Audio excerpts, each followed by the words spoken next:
Good morning, good afternoon, good evening. The somber, quiet voice from Cannes in France is David Meltzer. We're going to have a little late night voice going. Blaine Bartlett is with me. Learn.blainebartlett.com/LMM, my mentor and so many others, changing the world one mentor at a time. Blaine, welcome back to Office Hours with me. How are you? I'm doing well, my friend, doing well. Came in simple today from France, so we got it. I always screw up everyone's name. So if I screw up this name, I'm exhausted because it's midnight here in France. But David Livermore is in the house, and he is the founder of the Cultural Intelligence Center, dealing with probably one of our greatest issues of separation as we look through the rethinking of our biggest institutions, that technology, through its unbelievable pace and stress that it's put on change, is very difficult for very large companies to change, but even more importantly, our institutions have an extremely difficult time, and it creates polarization, separation. And he has a new book out, I think, to help us put this at ease. A new book talking about this digital, diverse, and divided, and how we talk to people who are creating separation, not cohesion. David, welcome to Office Hours. Thank you, David. Thanks, Blaine. Great to be with you both. It's so interesting, through our lifetime, how, and Blaine maybe a tidbit older, how we are circling back to more separation. And I see, as you talk, this, digital diverse and divide has created a greater awareness to a separation that maybe we were overlooking, or maybe it is just an awareness of the progress that we've made and the progress that we need to make. How do you look at this new digital diverse and divided that exists, that we have this, huge polarization in all types of different areas, from politics, religion, to gender and race? Yeah, I like the way you led into that, because I think you're right. In one way, it feels like we're coming back full circle to tribalism and resorting to ourselves. And I'm not a pessimist. I think, as you've noted, that technology is allowing us to be in three very different places at the moment and communicate. So certainly, I'm not Mr. Anti the digital world, but yeah, I would say how I look at it is, most of my career has been devoted to looking at differences between France and the US, or China and Germany. And more recently, as I've watched even within the US, the growing polarization that might exist within one extended family that don't have different passports, but have very different views on Trump or reproductive rights, or you name it. And it just struck me that, wow, some of these divisions that I've been trying to help global corporations deal with are no longer just international issues. They're right within our own borders. It strikes me, and I'm the idea, and I'm referencing here the subtitle of your book, How to Talk to Racists, Compete with Robots, and Overcome Polarization. And all three of these deal with, and this is kind of the full circle conversation again, all three of these deal with the increase in the rate of change that we're experiencing as a species. And my take on change isn't so much it's the change that's the problem, it's the disruption to existing relationships that change causes. And some of those relationships are relationships with my sense of identity. So I'd be real interested, David, from your perspective. Yeah, the idea here of using evidence-based cultural intelligence, as you kind of frame it here, to work together to handle some of these change issues that are really relationship issues. Yeah, I think you've nailed it, Blaine. The change itself is not really the problem. It's what it may be saying about me and what it says about how I relate to other people. And really, people often ask me how I got into this work on, the science of cultural intelligence. And, I sometimes will use the safe answer of, well, I was working with a lot of international organizations. We were trying to figure out how to help them get along. But I think you just put your finger on what was the more personal mission that was driving me on this. And that was my own kind of identity crisis of having grown up in one kind of figured environment and world, and suddenly being exposed to a much broader world and going, does this mean everything I thought growing up as a kid in a very conservative environment and home was wrong? Or is it, that there are multiple ways of seeing the same thing? So, yeah, I think that the identity issues and the way that spills over into relationship and the way that then spills over into the workplace that I know you guys do so much work on is really, I think, the amalgamation of where this all kind of hits the fan, if you will. And it splatters. It splatters. And David, I take a different perspective as well, just being blessed to be in technology since 1992, which has now been 30 years of acceleration in my life of understanding searchability, accessibility, seeing how efficiencies are created. And this created a great divide. And you can see it, in the old days with languages. And now I see speed and convenience as actually something that creates divide for those that know how to utilize technology to create these efficiencies or effectiveness. You can get 100 times more productivity out of people who understand it than people that don't. But one of the core issues that I think is directly related to your book is I think things are so easy, we're forgetting how easy they are, meaning that our core fear factor of feed, flight, fight, or fornicate is so easy. You get fed so easy. You can fight someone so easily. You Right. can flee somebody. You can have that other sensation so easily today because of technology that we start looking for, things to stimulate our aggressive survival mode behavior. And I think it's part of the reason, not all of it, for the cancel culture, that you have an entire generation that has it so easy that they can have the time and the interest to sometimes, I think, be unrealistic about, what the problem is. And I seem a lot of times with my own children to say that's very much a first world problem, one that I never thought we'd even have to address in my home because I was so worried about getting off of food stamps and buying my mom a house. And so how do you think the cultural intelligence generationally of the ease of life, especially concerning our basic needs, are affecting this divide as well? Yeah. Yeah, that's interesting because I think to your point, and I don't know how much of it is generationally driven. Like so many individuals, how many times has somebody posted something and then you say, well, actually that article you just posted is from 4 years ago, so you made it look like it was something that just happened this week. Oh, I didn't actually read the article. Well, then why the hell did you post it on your social media channel?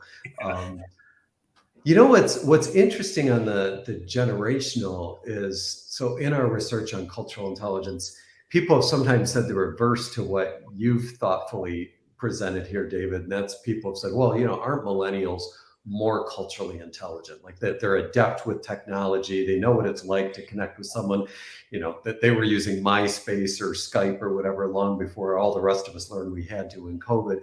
And our research actually finds that age doesn't predict whether or not you're cultural intelligent or not, because perhaps similar in terms of your work on tech, we're not just talking about awareness, we're talking about, do you actually have the skill to get along with someone who views the world differently than you? So yes, you find that the younger generation tends to have a higher sensitivity toward, are we LGBTQ plus friendly? Do we highlight diversity?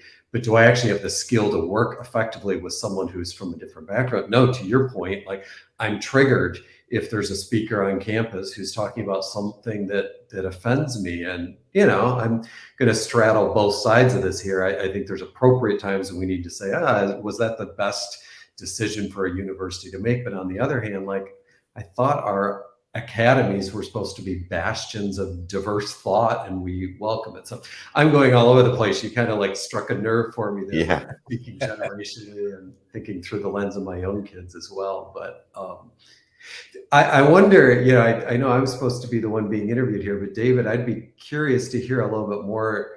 Your comment a couple moments ago, you said you've been watching since the early 90s that technology was creating divides. Are you saying in terms of technological literacy or access or?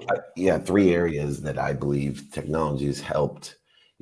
Early on, for example, when they had high-speed modem access, they gave it to 5 cities: San Diego, Akron, New York, and Seattle, and San Francisco. And you saw an extraordinary divide of productivity. And so what happens through productivity is, reward and success. And I see that as people learn different platforms, there becomes this technological productivity divide, that the proficiency of those who utilize, I was on an airplane, my daughter just going to Wisconsin, for example, and I literally was so far removed from someone sitting by me on the airplane that said, well, we really just got internet, and right in some part of Wisconsin, and I know in Woodby Island, where Blaine is right now, that he still doesn't have the best internet, and I don't know when they got it out there, but he's sitting literally right next to probably one of the most proficient cities in the world. Yeah. And so, when you have this, divide of people that are still plumbers that aren't even online, and I think people lose perspective because so many people have cell phones, but it doesn't mean they are using them to be proficient.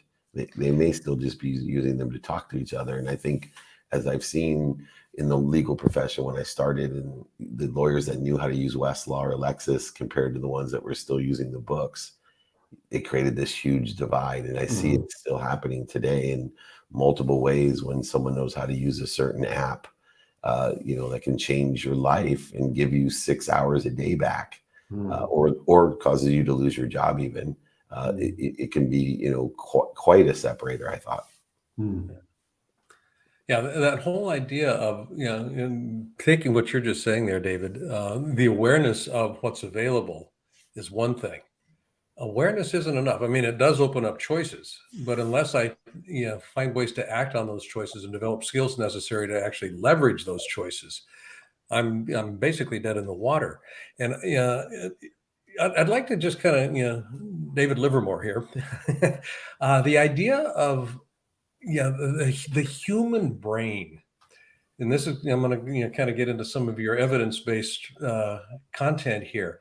My experience of most people is that we will tend to sort for differences when we're interacting with other people. And what I'm interested in, does your research data suggest that if we can learn how to sort for similarities as well as sorting for differences, there's an equalizing component there that begins to reduce the polarization where something else becomes possible?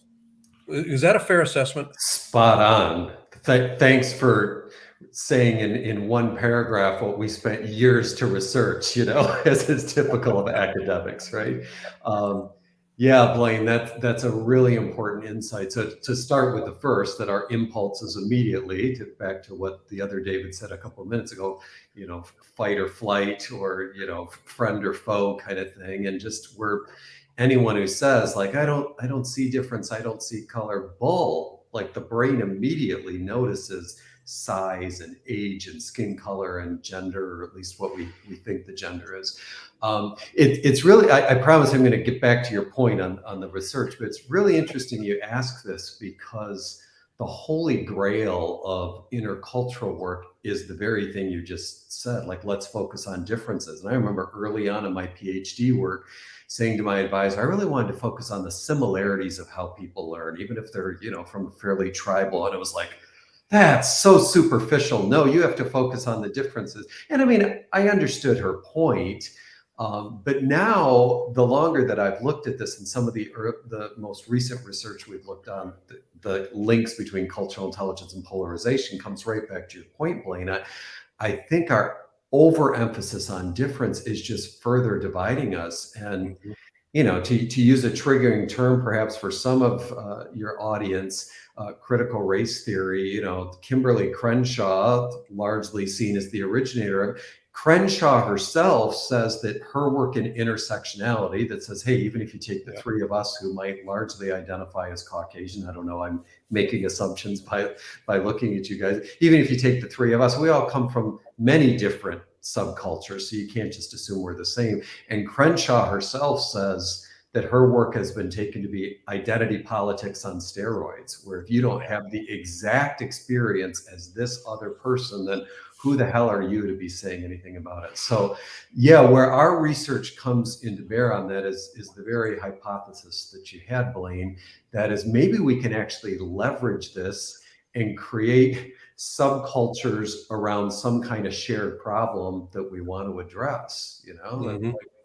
We're probably not going to get people to agree on defund the police or there's just a few bad apples, but we might be able to agree on we all want to be safe in our communities and we think we should be innocent until proven guilty. So could we leverage the shared outcome that we want to get to and then suddenly go, I don't care if Blaine is a couple years my senior or lives up the coast from me or is this color skin or wants to be called they them. I'm not saying that's Blaine's preferred pronouns, but whatever they are, like, doesn't really matter to me. Can we find a shared point of connection? To that measure, I think I should kick off Blaine for not having the right first name.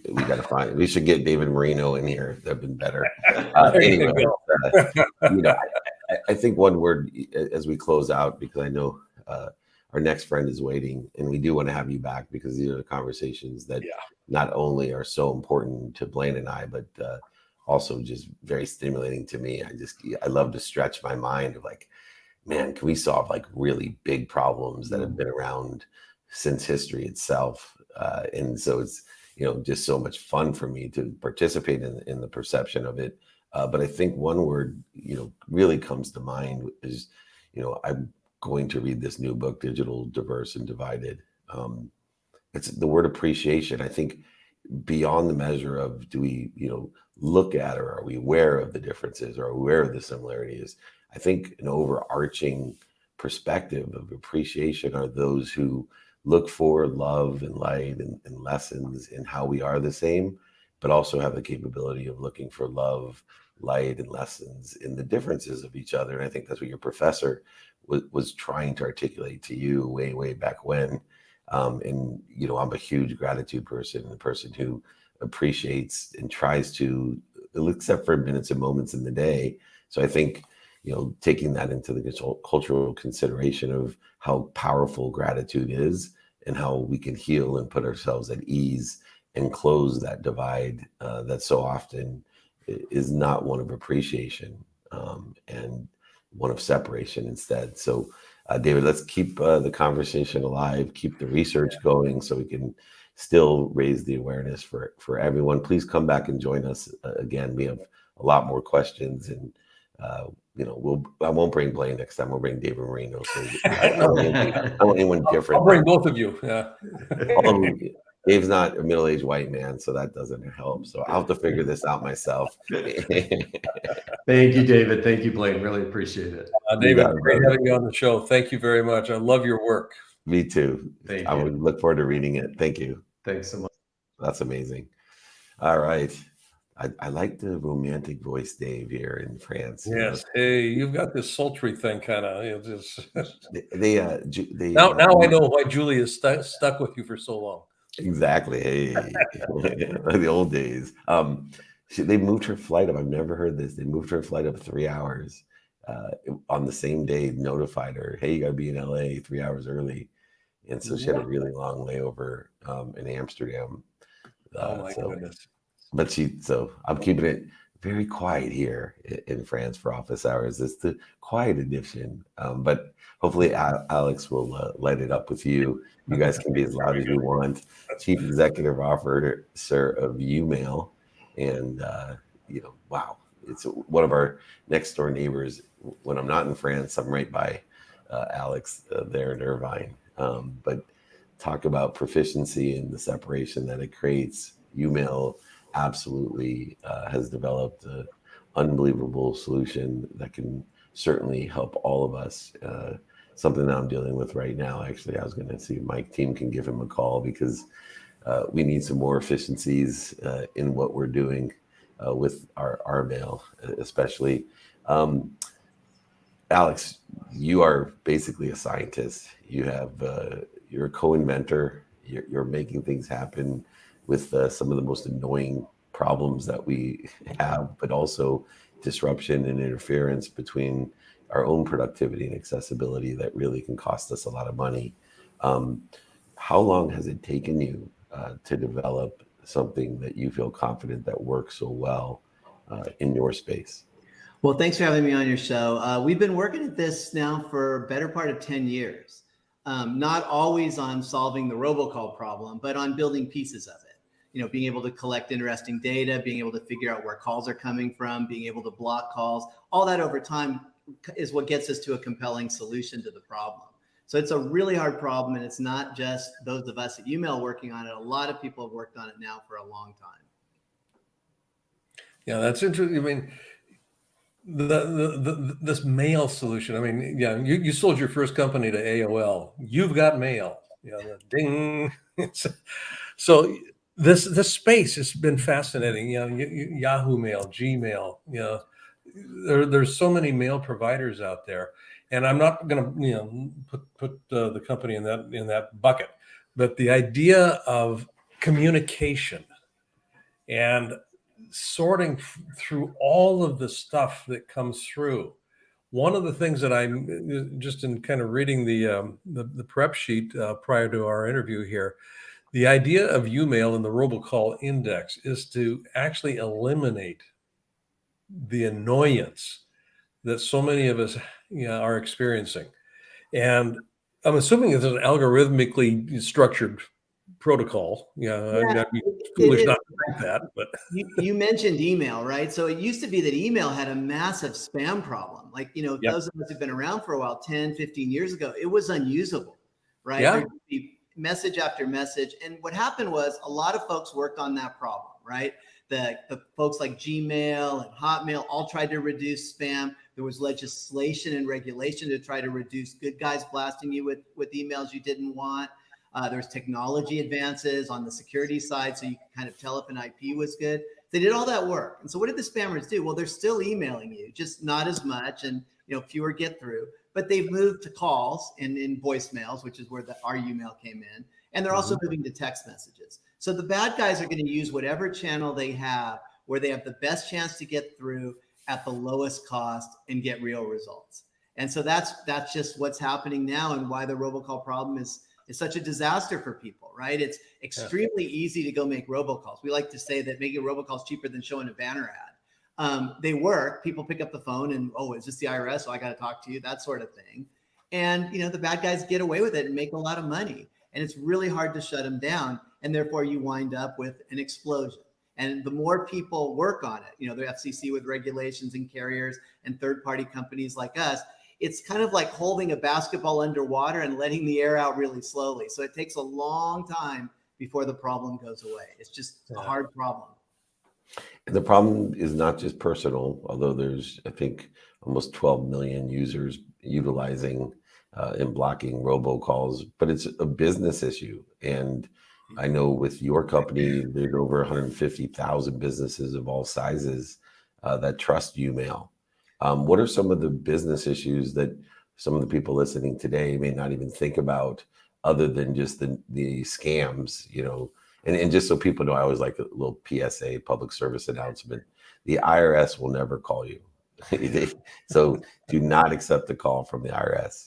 Matter of fact, the IRS seldom answers your calls. So that's right. Exactly. So anyone listening, spread the word. Send letters you don't want to open.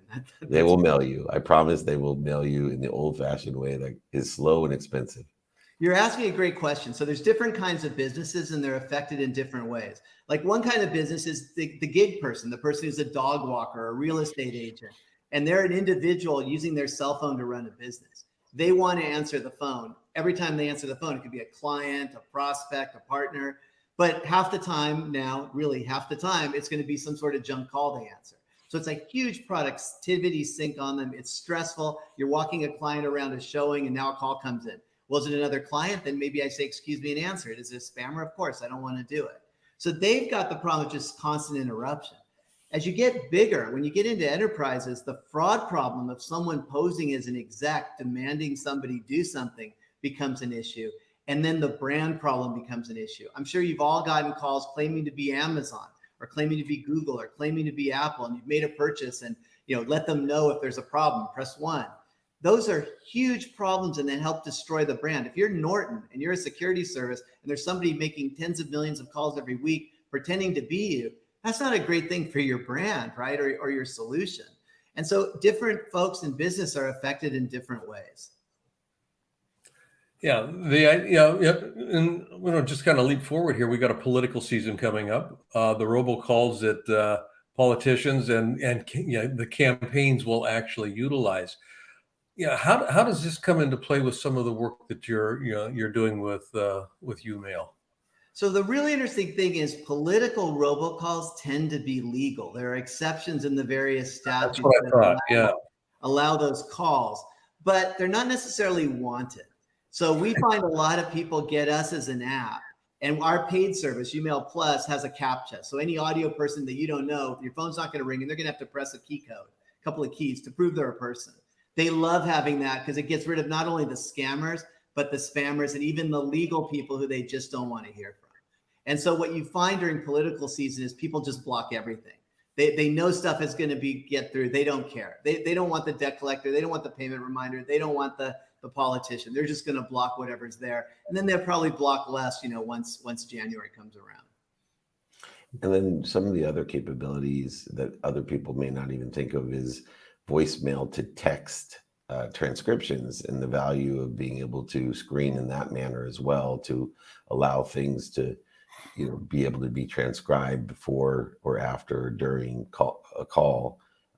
What are the benefits and what capabilities do you have on the voicemail to text transcription services? So more generally, all of us would like an assistant to answer the phones for us, right? And if you have a good assistant, they're going to seem very professional and greet the caller in a nice way. And if they recognize the number, greet them by, hi, David, hi, Blaine, that sort of thing.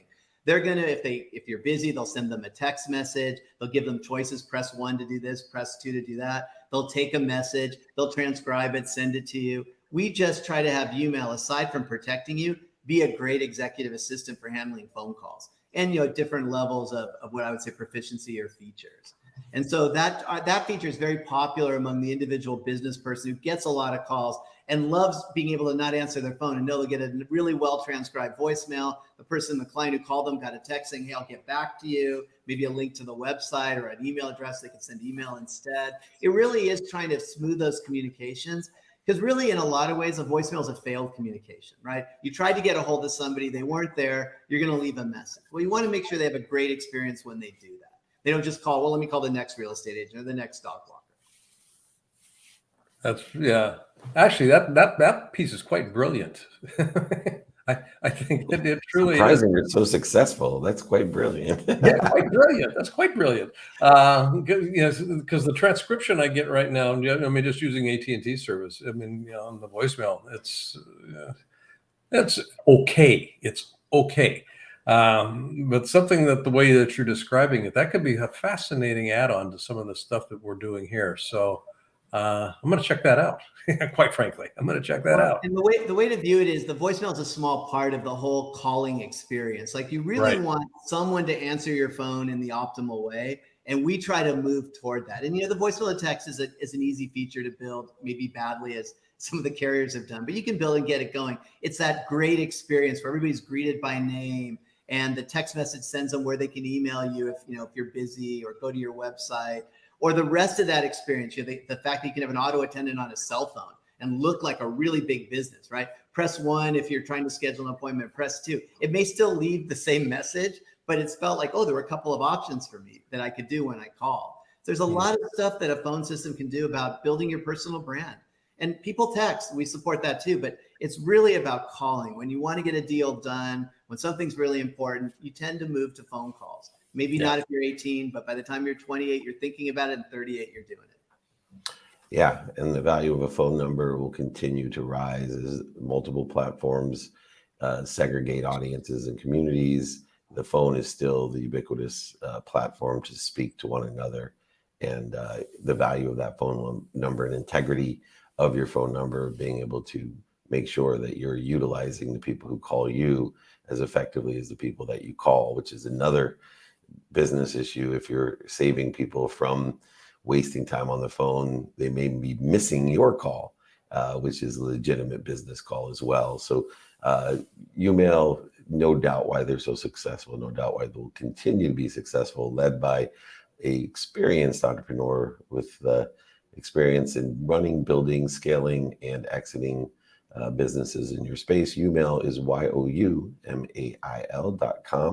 Please, if you are any size business or a person who wants to be more productive, accessible, and believe it or not, even gracious, give them a call. There are next door neighbors there in Irvine. Alex Quilici, thank you so much for joining me. I look forward to seeing you when I get home. Thank you for having me on your show. Good having you on the show, Thank Alex. you. Have Love a your great work. one. Really great guest today. I limited it to 2 superstars only because of the travel and the respect of our time and connectivity, just in case. But what was your takeaway? We had 2 extraordinary guests. And they both spoke to connection in some ways. And you know me, I default towards the notion that everything is connected. I mean, and it's not just a notion; it's a scientific fact. Everything is connected. But when we upscale it, when we kind of go to human scale, learning how to actually leverage connection, and not the differences, the similarities, the ways that things can dance together.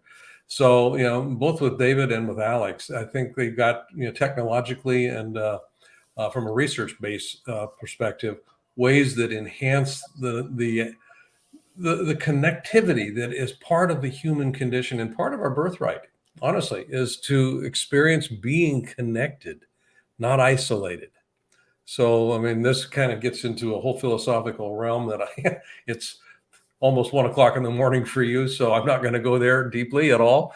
But that's what I'm taking away today is, when we stop and breathe and take a moment, we recognize that we are connected. Everything's connected. And it's in that connection that possibilities emerge for enhancing the experience of living on this planet.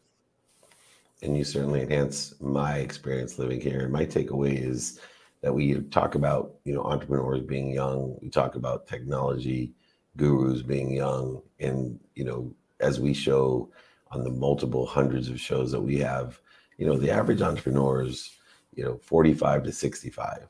And the people who are leading the way in technology are, not all, but the majority of them are 45 to 65. And they may not be doing the development anymore, but they're applying the critical business and life issues and finding the young engineers and the young developers to help assist them into making it real. But there's a certain skill set that just takes time. And I think both understanding cultural intelligence and the impact of digital on our world culturally, and then also just a specific solution like Umail from someone. His exit was not that small either. It was over $200 million to AOL. 200 million. So this is a thing for young entrepreneurs. You have to put in the work, and it takes time. So start early and be consistent, and it'll take less time than it does for other people, but it does take time. There are no overnight successes. There's just people who start earlier or work more efficiently, effectively, and statistically successful in what they do and how they work. As Blaine has taught me, Blaine Bartlett, learn blainebartlett.com/LMM, the Mindset Mastermind. Reach out and join him. Most valuable mentor I've had in my entire business career. And that's guys like Jack Canfield, Bob Proctor, and et al. Others. This man can help make the most of your personal and professional life. Thank you so much for giving me the mindset to help other people as well, Blaine. Thanks for joining me. Hey, brother, I love you. You're doing good work. Get some sleep tonight. Give Julie a hug. I will, man. Say how to sleep. The great Blaine Bartlett, everyone. Thank you so much. Matt, thank you very much. I know you didn't have to stay up. Usually I'm thanking you for waking up at 5:30. That's easy for me. Staying up late's not my jam, as they say, these young people, but I did it. And all the way from Cannes here in France, one of the most beautiful places on earth, with one of the most beautiful people on earth, Blaine Bartlett. I want to remind you to be more interested than interesting. Be kind to your future self and do good deeds. We'll be back tomorrow. Thanks, everyone.